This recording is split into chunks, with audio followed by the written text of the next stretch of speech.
Tayo. Dito naman tayo mga bossing ha. Kasi ano lang man, light lang tayo ngayon ha. Wala tayong masyadong mabibigat na mga, kasi nakabakasyon na nga yung mga salot sa lipunan eh. So dito muna tayo. Natatandaan ninyo yung nag-viral na yung nambatok ng isang nagkakariton kasama pa man yung anak, muntik daw masagasaan yung anak, tapos siya pa yung buwaba ng sasakyan ng batok. Ayun, road rage. Yun nga ang problema natin kasi sa Pilipinas. Sobrang traffic, sobrang ang lapit lang nung pupuntahan mo, pero parang ang layo-layo, hindi mo mapuntahan dahil sa sobrang tindi ng traffic. Dahil sa Antipolo pala nangyari to. Grabe, yung Marcos Highway na yan, putang ina, parang parking lot yan. Mas matindi ang traffic pag rush hour dyan sa Marcos Highway kaysa sa EDSA. Ibang klase talaga dyan. So siguro maiinit na ulo ng mga tao. Tapos may aberya pa sa kalsada. So may nangyaring hindi maganda dito sa Antipolo. Panoorin na lang natin itong balitang ito. Magpapasko pa naman. Pero panoorin natin itong balitang ito ha. Sige. Pansamantalang sinuspinde ng Land Transportation Office ang lisensya ng driver na nag-viral matapos murahin at saktan ang isang lalaking nagkakariton. May report si Oscar Oida. Grabe no? Pero sinuspindi lang. Sinuspindi muna ng 90 days. Bakit 90 days lang? Bakit 90 days? Dapat sinuspindi ng indefinitely yung lisensya niyan. Dahil yung mga ganitong klase ng tao, hindi dapat pag may hawak ka ng manibela, hindi dapat mainitin ang ulo mo. Pag may hawak ka ng manibela, hindi ka dapat adik. Pag may hawak ka ng manibela, hindi ka dapat lasing. Bakit? Adik at lasing ba yan? Hindi. Ang sinasabi ko lang, napaka-importante at napakalaki ng responsibilidad kapag may hawak kang manibela. Kasi pwedeng ikaw ang maglagay sa sa danger ng mga kasama mo sa loob ng sasakyan, or you can be a danger sa mga nasa labas. Kasi ang sasakyan is deadly yan kapag wala ka sa katinuan na ibangga mo yan sa ibinangga mo sa tao, mamamatay yung tao, so makakamatay ka. So kumbaga napakahirap talaga, napakalaki ng responsibilidad ng isang driver na kailangan you are of your sane mind, you are at your best composure, attitude, and kumbaga ikaw ay nasa ma-clear na pag-iisip. Importante yun. Ngayon, may halintulad nga natin yan sa Bayang Pilipinas eh, di ba? Dahil yung Bayang Pilipinas is a vessel at yung Bayang Pilipinas ay dadalin mo sa destinasyon na maayos, tama? Sinong driver ng Pilipinas? Si Bongbong. Si Bongbong Marcos ang nagdadrive. Paano tayo makakasiguradong matino ang utak niyan? Sabi nung ate, nagdodroga yan. Sabi nung ate, araw-araw pumapalo yan, araw-araw sumisinghot yan. Microdosing daw ang ginagawa nila para daw hindi mahalata. Microdosing meaning gagamit sila ng ng marami pero putol-putol. Hindi sila gagamit ng isang marami, isusuksok nila sa mga ilong nila. Putol-putol para smooth lang. So hindi mo alam. So yun ang problema natin. Yung sasakyan natin, which is ang Bayang Pilipinas, ang nagdadrive, according to Amy, sabog. Kaya tinan mo ang Bayang Pilipinas. Anong itsura ng Bayang Pilipinas? Walang direksyon. Utang na, hindi natin alam kung andar natin patras, patagilid, pabaliktad. Dahil nga wala sa katinuan yung driver. Alam natin wala sa katinuan yung driver natin. Kita mo, ngiwi ng ngiwi, lunok ng lunok, higop ng higop. Alam mo talagang may saltik sa utak. Tapos nakikita mo mga nangyayari ngayon. Di ba noong nakaraan, putang ina, mantakin mo AFP, dati ang AFP ang nagdideklara ng ceasefire. Ceasefire tayo ngayon. Dahil magpapasko. Sinasabihan na namin ang mga nag-request ang CPP-NPA sa atin na ceasefire muna to give way sa Christmas at New Year. Di ba? Usually ang nagdideklara niyan, Armed Forces of the Philippines. Pero nakaraan sa social media post, yung mga komunista ang nagdideklara ng tigil putukan. Tigil putukan muna tayo ngayon as if may importansya sila sa atin, as if sila yung armed forces natin. So talagang walang kwenta na talaga nangyayari dito sa Pilipinas. Putay yung mga natin, sundalo natin. Dati nagpapakamatay kayo sa bayan. Ngayon, putya, parang sunod-sunuran na kayo sa mga NPA yun ang direksyon natin. So dito, hinalintulad ko lang kasi manibela ang pinag-uusapan natin Manibela ng sasakyan, itong kupal na ito, at manibela nung Pilipinas kung saan tayo dadalhin ng putang inang nagdadrive ng Pilipinas. Hayop na yan. So ngayon, ito, nasuspinde suspindi lang ng 90 days. Alam mo yung ginawa nito? yung ugali nitong tao na to. Dapat to hindi talaga to humahawak ng lisensya ng any license. O kasi accordingly, nag-threaten pa daw ito to shoot the person. So ibig sabihin, may baril ito. Kung may baril ito, ganito kainit ang ulo nito, dapat i-review din ng PNP, may baril ba ito? Hindi to dapat humahawak ng anything na nakakasakit sa kapwa niya. Why? Yung kamay nga niya ginagamit niya para makasakit ng kapwa lalo na kaya yung mga deadly weapons na meron siya, na may mga permission siya to carry. Itong sasakyan na pwedeng makasagasa ng taong bayan dahil sa init ng ulo niya. Yan ang problema natin dito sa Pilipinas. Bakit 90 days lang? O bakit yung vlogger na pangit, na magnanakaw, na scammer na si Francis Leo Marcos, o bakit yun? Tinanggalan nyo ng lisensya kasi nagva-vlog ng hindi naka-seatbelt. Nagda-drive ng hindi naka-seatbelt tapos nagva-vlog. Walang nadisgrasya yung tao Walang nadisgrasya yung tao. Walang nabangga, walang sinampal, walang binatukan, walang nakaaway, walang naka-road rage. Pero tinanggalan nila ng lisensya. I mean, okay lang, tama lang naman, tanggalan talaga ng lisensya yun. Pero dito, sa mamang ito, 90 days sa suspension lang ang ibinigay ninyo. Ayop naman talaga. Nasaan ang hustisya? Bakit 90 days lang ang binigay? Malakas ba to? Politiko ba to? Kapatid ba to ng artista? Yari tayo dyan. Sige, diretso natin. Hindi lang mura ang inabot ng nagtutulak ng kariton na si Crispin Villamor. Okay na sana, tinagin niya ko ulit. Ko namatok, putang ina mo. Namatok pa ang hudas, ang laki ng sasakyan. Nakita mo, ang laki ng sasakyan, may kariton, yung kariton mababa, hindi mo talaga makikita, blindside yan. May kasama pang bata. Nasa masikip na sasakyan, putang ina mo ka, laki-laki ng sasakyan mo, gusto mo tumabi lahat ng mga tao sa paligid mo. Puta, ikaw ba may-ari ng Pilipinas? Sino ba kapatid nito, Bakit napakatapang ng putang ina nito? Sino bang nito? Sino bang nito? Oy, LTO. 90 days lang ang parusa dito. 90 days, putsang inang yan. Dapat ito hindi humahawak na manibela to. Walang mainitin masyado ulo nito. Huwag ganun. Okay na maipagsuntukan ka, naglalakad ka, maipagsuntukan ka. Sa kasama mo naglalakad sa kalsada. Pero yung puta ina may sasakyan ka, tapos yung mama nakakariton, nasanggi siguro o nasanggi mo, yung yung kariton niya sa sobrang laki ng sasakyan mo kasi laki ng ulo mo. Putang ina ka. Tapos nanakit ka pa. Ang masaklap kasama yung anak. Putang ina, wala kang modong hayop ka. Sampal-sampalin kaya kita sa harap ng anak mong kupal ka. Tanginang tatapang nitong mga to porkit malalaking mga tao Ganyan ang dito sa Pilipinas, masyadong mata pobre, nakahawak lang ng sasakyan. Nakala mo yung sasakyan nila mas mahal pa sa buhay ng kapwa nila Pilipino Hayop talaga no? Sige, diretso pa natin. Ayan may bata grabe. Nampas pa siya sa ulo ng pickup driver. Nangyari yan sa harap ng umiiyak na anak ni Crispin. Nakita mo naman, yung bata may kariton. Yung bata, may hawak din yung bata na parang stroller. So tinatabi niya yung anak niya. Anong una mo itatabi, yung kariton o yung anak mo? May dadaan na sasakyan. Anong una mo itatabi, yung kariton o yung anak mo? Siyempre una mo itatabi yung anak mo. Saglit lang anak, dito ka muna kasi nanay mo wala na naman Nanay mo baka nasa tong-ita na naman. Tayong dalawa na lang naiwan dito So tinabi niya yung anak niya, tapos yung kariton itatabi, siguro putang ina nito hindi makapagantay. Kaya singit siya ng singit ng singit na nasanggi yung kotse niyang putang ina. Akala mo bilyon-bilyon ang halaga. Ngayon nagalit siya. Sabi niya, putz, kasi nakaharang yung yung kariton mo nakaharang yung kariton mo, dumi-dumi, madudumi yung sasakyan ko Bumaba siya, nakita niya kasi maliit Putang ina, maliit lang si kuya Maliit lang, tapos siguro siya, may baril siya, matapang siya, matangkad siya, mas malaki siya. So, hinaharas niya ngayon ito si kuya. Ngayon, itong mamang nakaputi, inaawat siya. Sabi niya, tama na, puta may bata Pero hindi siya nagpapaawat. Putsang ina, bumigwas pa. Sige, diretso natin. Tapos manakit, sumakay Ayun, nakita niya, may video uli sa pickup ang driver at umalis. Nangyari yan sa Barangay San Roque sa Antipolo City, Sabado ng gabi. Ayon kay Crispin, nagtutulak siya noon ng kariton nang makasalubong ang pickup. Maliit na mama Nagdiretso raw ito. Maliit na mama nakita niya maliit na mama, payat-payat, malaki ako. Tapos may boga pa ako. Mayaman pa ako, artista kapatid ko. So kaya yan. Yan ang nangyari ngayon. Minaliit niya yung taong maliit. Na-videohan. Putang ina mo ka.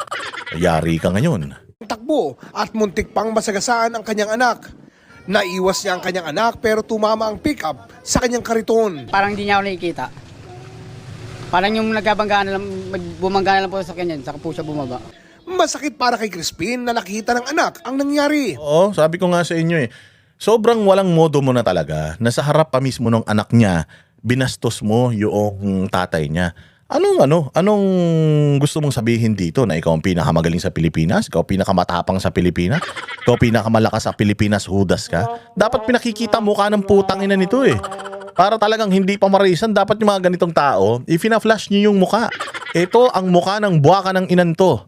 Dapat ganun pinakikita nyo para talagang alam natin kung ano itsura nito. May mukha pa bang iaharap tong mga ganitong klaseng mga tao? Pantakin mo, maliit na tao, mahirap na tao, nagtutulak ng kariton, puta, minaliit mo pa, hindi mo na nga Mano ba naman, masikip, inaasikaso niya yung anak niya, tumama yung kariton, bumaba ka, yung kariton niya, tinurungan mo siyang itabi yung kariton niya, tapos pag-usapan ninyo, uy, delikado yung ginagawa mo kasi yung bata, baka mamaya madisgrasya yan ha, masyado kang busy magtulak ng kariton mo, yung bata, baka napapabayaan mo ha, ingat kasi pag nasagasaan niya, mahirap yan. Di ba yung mga ganon, yung ikaw yung magsilbing ehemplo, kung may nakikita kang mali sa paligid mo, hindi naman masyadong nakadamage sa'yo, try mong be the bigger person. Ikaw yung mas malaki, tapos ang liit ng utak mo. Para gawin mo to dun sa mag-ama. Sa harap pa nung anak, binastos mo yung tatay niya. Ikaw kaya, sa harap, di ba, siyempre ikaw tatay ka din, siguro may anak ka rin. Sa harap ng mga anak mo, di ba, kahit wala kayong pera, kahit na wala na kayong pang-ulam, ayabang-yabang mo pa rin. Di, sige, akong bala. Ako padre de pamilya. Siyempre, firm ako, meron akong gagawa ng para. 'Di ba? Meron tayong persona na pinoproject sa mga anak natin for yung mga anak natin to look up to us and to respect us. Tapos putang ina yung dignidad ng tao kinuha mo sa harap ng anak niyang hayop kang putang ina mo ka. Oo, anong ha? Dapat talaga magalit tayo diyan. Utang ina yan. Ayon kay Crispin, nagbanta ang pickup driver. Pinakita mo sa anak mo na hindi mo siya pritanggol. Sabi po niya, papatayin niya daw po ako. Tapos babarilin. Nagbanta pa. Nakasagi na, nanakit na, nambastos na, putang ina, nagbanta pa. Nagbanta at ito ay pinatunayan, hindi lang nito, hindi gumagawa ng story ito si Kuya. Napatunayan ito nung nagbibideo. Kaya nga daw niya binidyohan eh. Kasi kung hindi niya binidyohan, putang ina, baka sinagasaan niya si Kuya eh. Baka binaril niya yan. So dapat to PNP may ginagawa tayo rito. LTO dapat may ginagawa tayo rito. Tapos i-verify ninyo kung ito bang taon na to may LTAP, ito bang taon na to merong permit to carry at meron bang baril na nakarehistro sa kanya. Because kung ganito kainit ang ulo nitong taon na to, it's just a matter of time makakabaril to. It's just a matter of time makakabaril ng kapwa niya itong butang ina nito. Kaya kailangan checkin ninyo lahat yan. Yung mga lisensya na hinahawakan nito, tanggalan nyo ng karapatan yan. Dahil walang tao na dapat nang aapi ng kapwa nila, lalong-lalo na kung walang kakayanan yung mga inaapi nila.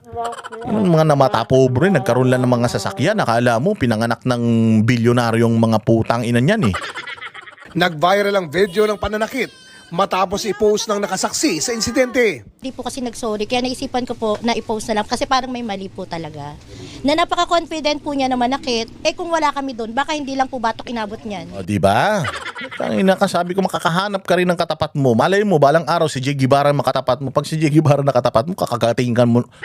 May rabies pa naman yun. Putang ina, kakagating ka sa ilong nun. Huwag iingat ka, pag nakahanap ka ng katapat mo, puta, ipangkakalso yung mukha mo dyan sa sasakyan mo.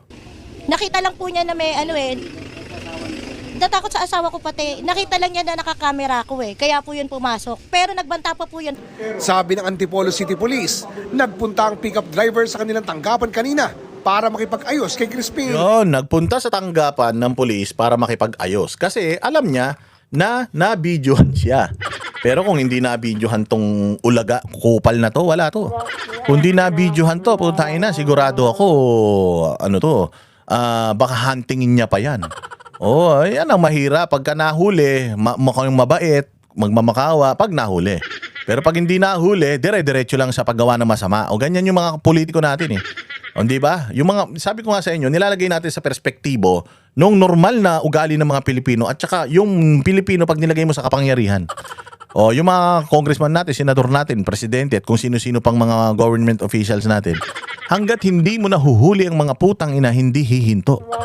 Hanggat hindi nahuhuli, hindi yan katulad ni Bongbong. O nahuli mo sila, anong ginawa ni Bongbong? Kunyari, ganito rin. Nagpunta ito sa presinto para humingi ng tawad at makipag-ayos. Ganon din ginawa ni Bongbong. Nung nahuli yung pagnanakaw nila, ang ginawa niya, nagbuo ng ICI. Tapos nag-speech na may bilang ng mga araw ninyo, mahiya naman kayo and so on and so on. O, para magmukhang mabait siya. Yun ang ginagawa nito. Ganyan din ang style ng mga nasa politika. Yan ang ugali na ng mga Pilipino. Huli. Pag nahuli, sorry. Pag hindi, dare-diretso lang. O, pumunta ng presinto, nakikipag-ayos, nakikipagbate. Kutangin na ka. Dapat talaga sa'yo, tanggalan ka ng lisensya, lahat ng uri ng lisensya para magtanda kang hudas ka eh. Sadya rito para humingi ng paumanhin din. At sabi niya ay nagkamali siya. Nagkamali siya, sabi niya. Tapos, nagpang-abot sila. Yan mga kababayan, ito magsilbing aral sa inyo na bago nyo gawin yung isang bagay, makasampung ulit muna ninyong isipin. Halimbawa, bago nyo sampalin, tama ba to, mali ba to, tama ba to, mali ba to, tama ba to, mali ba to, hanggang sa hindi ka na makakapanampal kasi nawala na yung galit mo. Pag mainit ang mga ulo ninyo, kumanta kayo lupang hinirang, ha? Buhayin ninyong inyong pagiging makabayan, kumanta kayo lupang hinirang para maging ninyo. Maging yung utak ninyo, mawala yung mga init ng ulo. Pag nagdadrive kayo, ganun din. Pagka may sumingit, pasingitin nyo na. Putay na. Ganun din naman eh. O, hindi naman kayo lahat lumilipad para makarating kayo sa destinasyon nyo agad-agad. Matraffic, may gusto sumingit, bayaan nyo na. O, pasingitin nyo na para tapos ang problema. O, merong gigil na gigil, loko-loko mag-drive. O, anong gagawin mo? May kipagkarera ka? Hindi na, bayaan mo siya. Putay na, paunahin mo siya. Magbigay kayo. Be the bigger person, magparaya kayo. Kasi pagka hindi kayo nagparaya at nagmataasan kayo, magalingan kayo, walang mangyayari talaga dyan mga boss. Talagang problema lang ang dulot niyan sa atin. Kaya kailangan kalmado lang. Lalo na ngayon magpapasko, matraffic. Paglabas mo pa lang ng bahay, kailangan iniisip mo na magulo ang Pilipinas. Mahirap ang Pilipinas. Matraffic sa Pilipinas. Kalmado ka lang. Kung mainitin ang mga ulo ninyo, lumabas kayo alas 3 ng madaling araw, alas 4, ganyan, para maluwag-luwag pa yung kalsada. Huwag kayo lalabas pag sumikat ng araw. Dahil sigurado ako, yung mga init ng ulo ninyo, baka yan na maging cause ng problema. Ayan na nga, si Kuya. Napansin niya, nalaman niya na mali siya. Nung nakita niya na nag-viral na siya. Dito nung sinapak niya. Yung sinapak niya sa video, pumunta naman sa police station para linawin din yung issue na inimbestigahan namin. Ang sabi niya, hindi na siya para magsampa pa ng reklamo. Nag-issue ng show cause order ang Land Transportation Office para pagpaliwanagin ang pickup driver. Pinatawan na rin siya ng 90-day suspension habang iniimbestigahan ang insidente. Oscar Oida. LTO, naintindihan ko naman, dumaan kayo sa due process, 90 days. Binigyan nyo siya ng suspension tapos show cause order. Pupunta yan dyan, maghihingi yan sa inyo ng patawad. Kung ako sa inyo, suspend nyo yung kanyang lisensya indefinitely. I-suspend nyo ng mga 5 years para magtanda talaga. Wag naman buong habang buhay. Wag naman habang buhay. Sige na, bigyan nyo ng 5 years. 5 years, di ka pwede mag-drive. Kailangan, ayusin mo sarili mo, ayusin mo utak mo para hindi na maulit ito. Siguro naman, sa susunod, pag nag-drive ka na, hindi na siguro mainitin ang ulo mo. Para magtanda, yung 90-day suspension, mabilis lang yan. Napakadali yan. Pagtandain talaga natin, suspension na mas mahaba, 5 years, or tanggalan nyo na to ng lisensya. Walang karapatang humawak ng manibela yung mga ganitong tao. Ako pag humahawak ko ng manibela, sabi ko sa inyo, mainitin din ang ulo ko eh. Pero pag humahawak ko ng manibela, sige, ikaw na. Umaalis kasi ako lagi maaga. Pagka ang call time ko, alas 5, alas 3 pa lang, umaalis na ako. Flight ko sa airport, alas 2, alas 10 pa lang, umaalis na ako ng bahay. Kasi nga, ayaw kong mahassle. Ayaw ko na yung nakikipag-gitgitan ka. Ayoko nung ganung pakiramdam na lahat ng tao sa paligid mo bobo. Ganun kasi kapag mainit ang ulo mo, lahat ng tao sa paligid mo tanga eh. Kami ang boses ng masa, hindi natatakot. Katotohanan lang, di kami nalulunod. Walang bahid ng sismis, lahat ay totoo. Kahit sino ka pa, pag mali ka babanatan ka. Walang pinipili kulay, wala kaming kinikilingan. Basta para sa bayan, kami lalaban. Pag tama palakpakan, pag mali banatan. Di matitinag, di matatakot, para sa bayan tuloy ang sigaw. Sa harap ng kamera, walang halong takot. Mga baluktot, lahat kayo'y tutumba. Ang hustisya at totoo, yun lang ang mahalaga. Kahit sinong harang, di kami matitinag. Walang pinipiling kulay, wala kaming kinikilingan. Basta para sa bayan, kami lalaban. Pag tama palakpakan, pag mali banatan. Di matitinag, di matatakot, para sa bayan tuloy ang sigaw. Kung nasa tama ka, ikaw ay aming kasama. Pero pag mali ka, handa ka na bang mabasag? Banateros kami, walang inuurungan. Dahil bayan muna, bago ang sarili.